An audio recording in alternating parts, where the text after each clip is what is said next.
ब्रिजबा नं बेरगाव बियाबाव BPF दोलोनि मावथिफोरनि रंजानायनि दोहौ।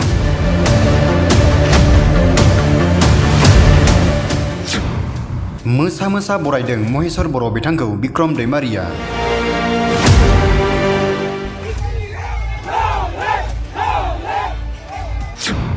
अन्नायजों मेथाइ दौलायनायजों बरायदों बिक्रम दैमारिया।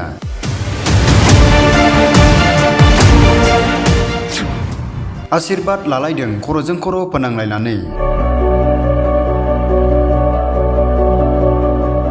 रायजो नाङै आथिखालाव आसाम आयेन आफादनि बिसायख'थिनि थाखाय मोनफ्रोमबो राजखान्थि दोलोआनो साखाफारा।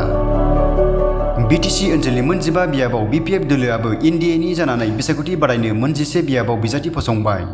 बेनिनो ब्रिजबा नं बेरगाव बियाबाव BPF नि बिजाथि महरै महेश्वर बर'खौ मोननो हायो। BTC बेरगाव बियाबनि TCLCC नि मासिगिरि बिक्रम दैमारिखौ दुंब्रुदै बरायनाय नुनो मोन्दों। अन्नायजों मेथाइ दौलायदों खर'जों खर' आशीर्बाद लालायनाय नुनो मोन्दों।